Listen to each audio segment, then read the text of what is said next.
Right, today's title is Solving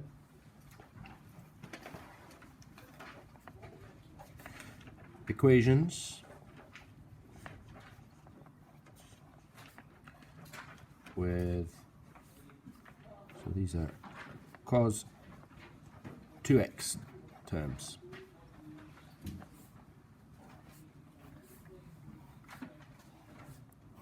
What's the date today? Is it the 10th? Is it 10th? Yeah.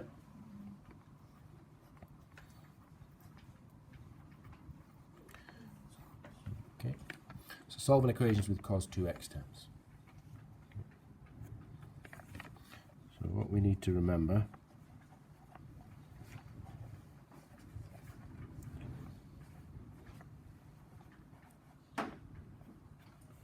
cos 2a can be written as 2 cos squared a minus 1, and it can also be written as 1 minus 2 sine squared a. Okay, there is another formula for cos 2a, but we don't use it in these types of equations. These are the two that we're going to use. They are on the formula sheet. Okay, remember we met those earlier. They're on the formula sheet. Okay.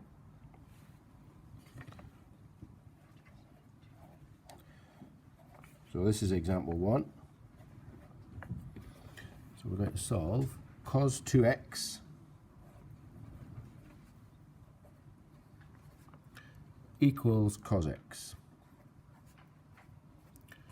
And we'll solve it. Let's do this one in radians.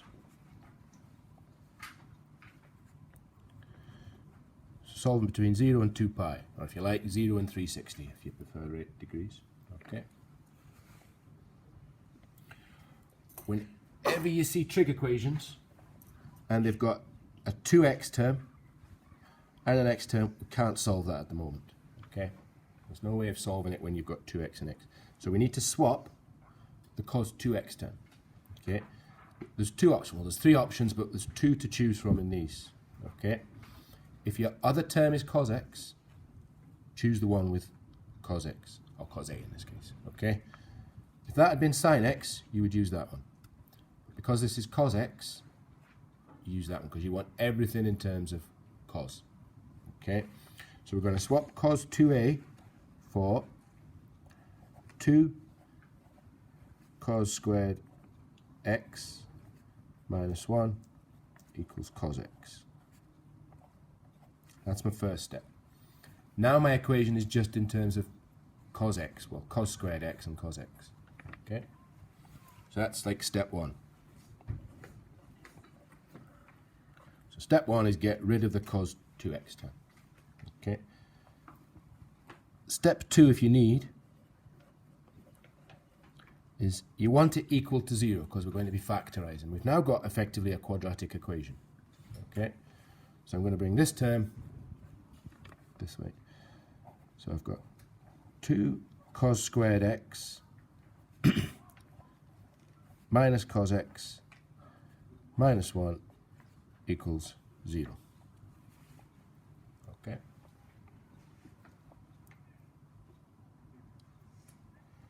This now is effectively a quadratic equation. If you prefer, just write it as 2x squared minus x minus 1 equals 0. Okay, call that step 3. Change it just into, it can be easier to see the factorizing if you rewrite it just with x's rather than cos.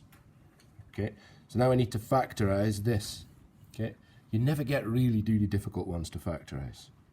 Okay, so it'll be, it must be 2x and x. Okay, and it's negative 1, so it must be 1 and negative 1 here and here. You just got to figure out which way to put them to end up with a negative 1x.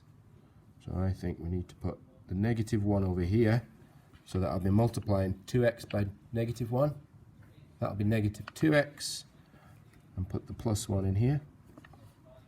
And we'll check that works. 2x squared minus 2x plus an x minus 1. So that works. Okay? So that's like step 3, factorize. Sorry, step 4, factorize your quadratic. Okay, these are quite tricky. Now we're going to rewrite this back in terms of, because I swapped cos x for x, so I'm going to rewrite it now in terms of, so it's 2 cos x plus 1 times cos x minus 1 equals 0. So if you want, we'll call that step 5. Now we're just going to take each factor, just like a normal quadratic, take each factor, make it equal to 0. So 2 cos x plus 1 equals 0. Cos x minus 1 equals 0.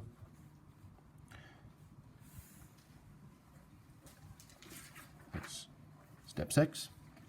Now rearrange each one so that means that this one will be cos x equals negative a half, and this one is cos x equals 1.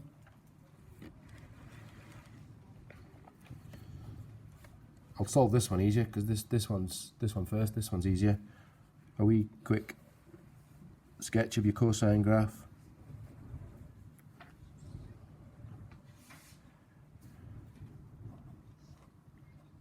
So when is cos x equal to 1? It's this point here, this point here.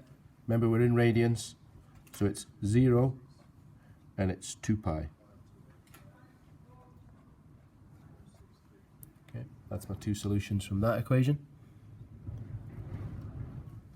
Now for this one, solutions will come from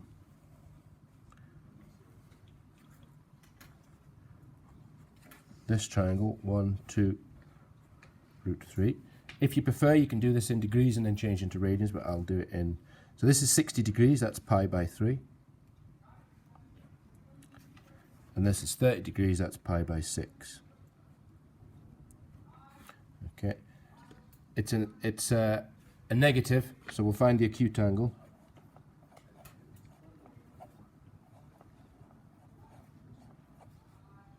Yeah. So the inverse cosine of a half. So cosine is adjacent. So I want this to be adjacent, this to be hypotenuse. So it's this one, pi by 3. So if you prefer and you're thinking in degrees, that's like 60 degrees. Okay. It's cosine and it's negative. So to get my actual answers, your quadrant diagram.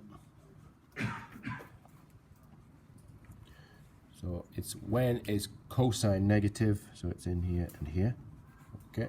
Remember this line 180 or pi. So my actual answers for x. So it's pi minus pi by 3. Remember pi, you can think of pi as just 3 pi over 3. So if you take away one lot of pi by 3, you get 2 pi by 3. And then 3 pi over 3 plus pi over 3 is 4 pi over 3. Or you do 180 minus 60 is 120 and then change into radians. Okay. So there's our solutions. That one, that one, that one, that one.